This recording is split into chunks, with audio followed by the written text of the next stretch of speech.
Assalamualaikum warahmatullahi wabarakatuh.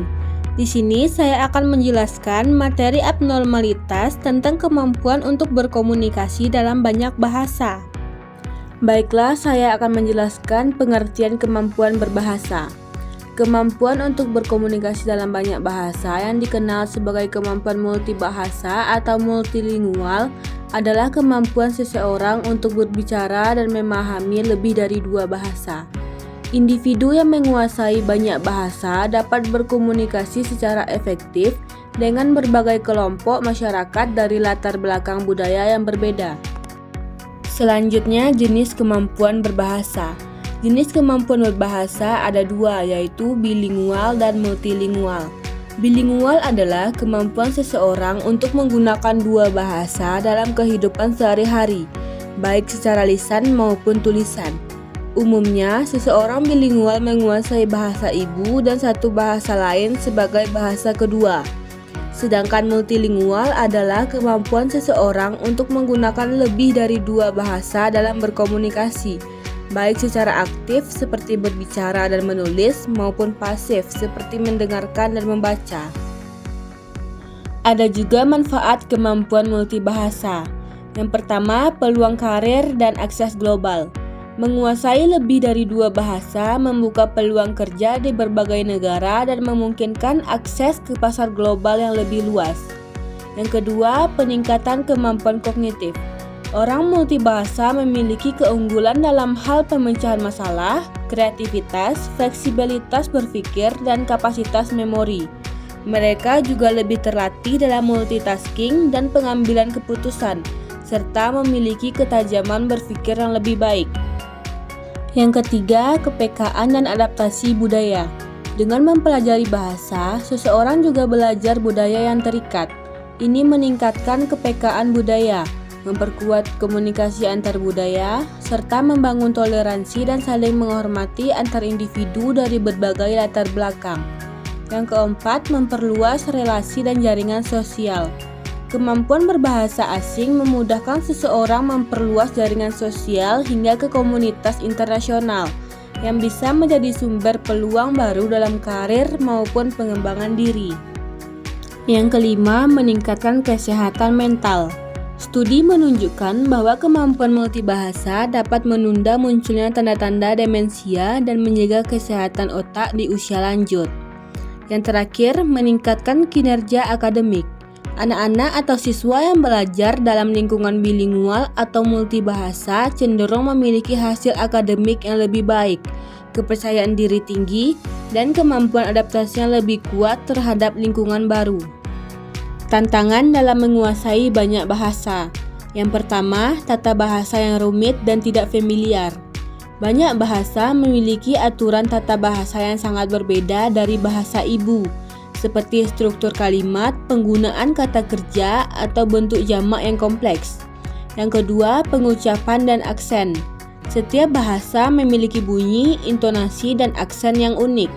Pengucapan yang salah dapat mengubah arti kata, dan aksen lokal juga bisa memperumit pemahaman percakapan.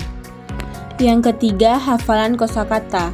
Mengingat dan menguasai kosakata dalam beberapa bahasa sekaligus bisa menjadi beban besar. Bahasa dengan banyak sinonim, idiom, atau bentuk kata yang berbeda sesuai konteks menambah tingkat kesulitan. Yang keempat, kurangnya kesempatan berlatih. Salah satu hambatan terbesar adalah minimnya kesempatan untuk mempraktikkan bahasa secara langsung, terutama dengan penutur asli. Tanpa latihan rutin, kemampuan berbicara dan menulis sulit berkembang dan kepercayaan diri pun menurun. Yang kelima, takut membuat kesalahan dan kurang percaya diri. Banyak pembelajar merasa takut berbicara atau menulis karena khawatir membuat kesalahan. Rasa malu atau takut dinilai bisa menghambat proses belajar dan mengurangi motivasi untuk terus berlatih. Yang keenam, konsistensi dan disiplin. Menguasai banyak bahasa membutuhkan waktu, konsistensi, dan jadwal belajar yang teratur. Tanpa disiplin, proses belajar mudah terhenti di tengah jalan. Ada pula strategi efektif menjadi multibahasa. Yang pertama, temukan motivasi yang kuat. Motivasi adalah fondasi utama dalam belajar bahasa. Tentukan alasan jelas mengapa ingin menguasai bahasa baru, misalnya untuk karir, pendidikan, traveling, atau memperluas jaringan sosial. Yang kedua, pilih bahasa sesuai kebutuhan dan minat. Pilih bahasa yang relevan dan tujuan pribadi atau profesional. Bahasa yang sesuai minat atau kebutuhan akan membuat proses belajar lebih menyenangkan dan mudah dipertahankan. Yang ketiga, gunakan metode belajar yang menyenangkan dan variatif. Belajar bahasa tidak harus monoton.